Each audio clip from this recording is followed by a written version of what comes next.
buat dana yang masuk ke Indonesia. Diajukan ke pengadilan. Diajukan ke pengadilan. Saudara berperkara nih, saudari dengan ini perkara. Saudara, Pak, itu dana itu adalah dana gelap yang harus dihukum. Pasalnya ini. Ini bilang, bukan Pak, itu dana investasi, dana biasa. Ini punya dalil, ini punya dalil. Itu kecerdasan intelektual. Tapi orang yang punya kecerdasan moral mencari kebenaran di balik dalil-dalil itu.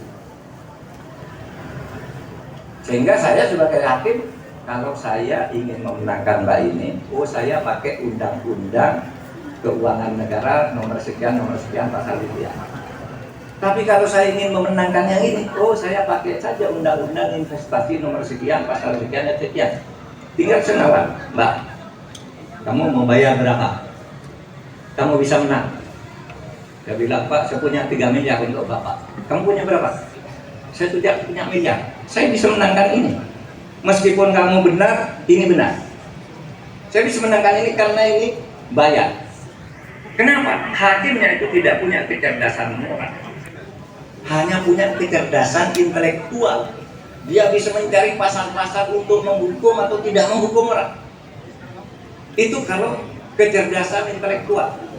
Tapi kalau kita bicara kecerdasan moral, itu dibalik pasal-pasal itu dicari nilai moralnya. Kalau perlu undang-undangnya tidak benar, nyatakan oleh hakim, saya tidak ikut pasal ini, saya bentuk keputusan begini. Itu kalau punya kecerdasan moral. Nah, berikutnya, mengapa orang suka melanggar aturan hukum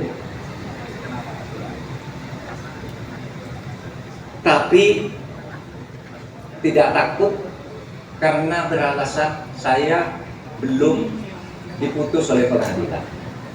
Jadi gini, sanksi terhadap aturan dalam masyarakat itu ada 2. Satu namanya sanksi heteronom. Sanksi heteronom itu adalah sanksi yang dipaksakan oleh alat negara. Saudara mau tidak mau ditangkap. Misalnya ada orang korupsi, sanksinya dipaksa oleh polisi, diajukan oleh jaksa ke pengadilan, hakim menghukum. Saudara tidak bisa ngelak, masuk penjara. Itu namanya sanksi heteronom, sanksi yang dipaksakan oleh negara. Sanksi yang dipaksakan oleh negara itu hanya berlaku dalam norma hukum. Jadi norma hukum itu segala sesuatu yang dijadikan undang-undang, dilegislasi itu, delegalisasi itu menjadi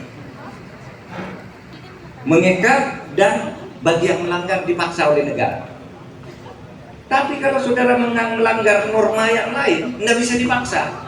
Misalnya, saya tadi katakan kepada saudara, naik haji itu hukumnya wajib bagi yang mampu. Kalau orang tidak naik haji, tidak bisa dihukum. Kenapa? Karena itu norma agama, bukan norma hukum.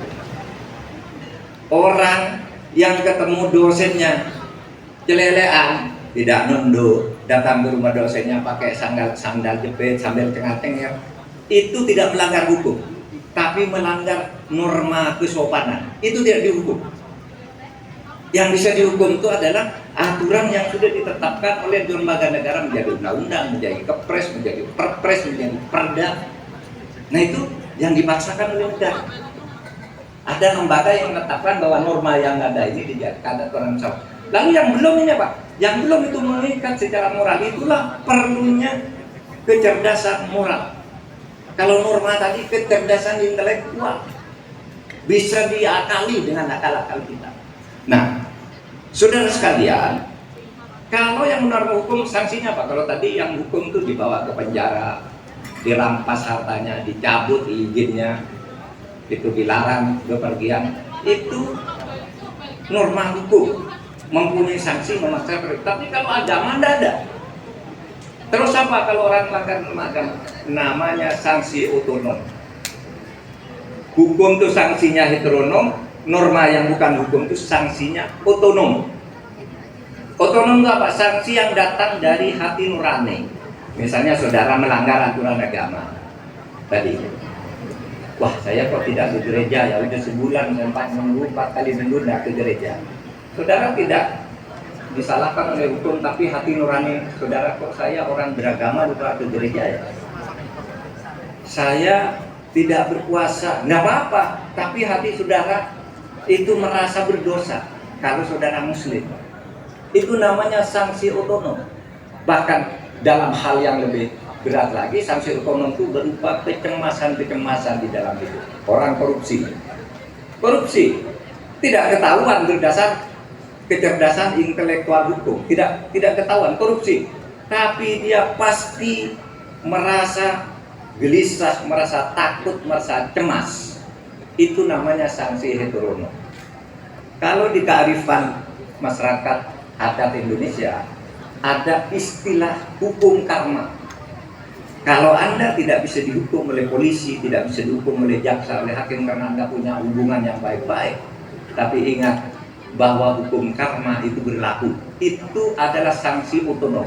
Hukum karma itu balasan yang tidak ada logikanya tiba-tiba terjadi.